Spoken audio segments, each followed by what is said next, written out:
Zee 24 तास एक पाऊल पुढे। मंत्रालयाला लागलेल्या आगीनंतर सरकारचा कारभार रुळावर आणण्याचा प्रयत्न करत असताना आता सोमवारपासून विधिमंडळाचं पावसाळी अधिवेशन सुरू होत आहे। या अधिवेशनात आदर्श घोटाळा, मंत्र्यांच्या भ्रष्टाचाराची प्रकरणं आणि राज्यातील भूखंड घोटाळ्यावरून विरोधक सरकारला धारेवर धरण्याचा प्रयत्न करणार आहेत। त्यामुळे हे अधिवेशन वादळी ठरण्याची चिन्ह आहे। पावसाळी अधिवेशनाला सामोरे जाताना सरकारसमोर यावेळी विरोधकांचं कडवं आव्हान असणार आहे। या पावसाळी अधिवेशनात विविध मुद्द्यांवर विरोधक सरकारची कोंडी करण्याचा प्रयत्न करणार आहेत।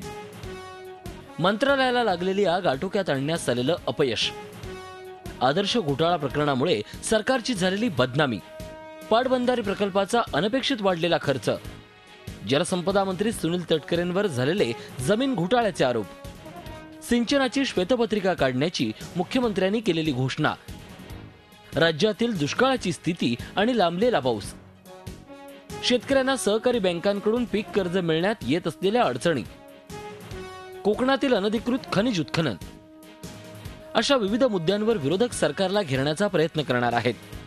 महागाई मोठ्या प्रमाणावर वाढत चालली, सर्वसामान्य माणूस चिंतेत आहे। मंत्रालयाला आग लागली, सरकारवर नामुष्की बसरली, म्हणजे सरकारचं खरं नाक कापलं गेलं अशा स्थितीमध्ये। आणि आणखी काही विषयाच्या संदर्भामध्ये एकत्रित चर्चा करू, हे विषय प्राधान्यानं या सभागृहामध्ये मांडण्याची आमची भूमिका राहील। संबंधित खात्याने केलेल्या प्रेझेंटेशनवर समाधान मानायचं मुख्यमंत्र्यांनी काही कारण नाही, कारण कृषी खातं वेगळं म्हणतंय, पाटबंधारे वेगळं म्हणतंय।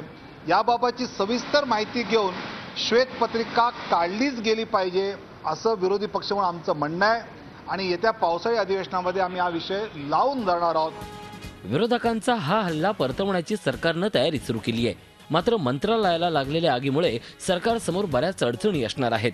त्यामुळेच विरोधकांच्या हल्ल्याला तोंड देताना आगीचं कारण पुढे करून खूप मोठ्या प्रमाणामध्ये दप्तर त्या ठिकाणी जाळले गेलेले आहे, अनेक फाईल्स त्या ठिकाणी जाळल्या गेले। त्यामुळे साहजिकच ह्याचे विषय हा सभागृहामध्ये येणारच आहे आणि म्हणून संसदीय कार्यमंत्री म्हणून याची पूर्ण आम्ही तयारी केलेली आहे।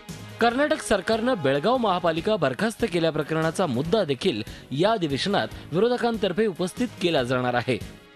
कर्नाटकात भाजपचे सरकार असूनही राज्यात विरोधी पक्षात असलेला भाजपा पक्ष बेळगावातील मराठी भाषिकांच्या बाजूने उभा राहणार आहे। सोमवारपासून सुरू होणारं पावसाळी अधिवेशन सरकारची कसोटी पाहणारं ठरणार आहे। मंत्रालयाच्या आगीत काही विभागांच्या महत्त्वपूर्ण फाईल्स आणि कागदपत्र जळालेत, त्यामुळे या विभागाशी संबंधित प्रश्नांना उत्तर देताना सरकारची दमछाक होणार आहे। व्हिडिओ जर्नलिस्ट प्रशांत कोचरेकरसह दीपक भातुसे, झी 24 तास, मुंबई।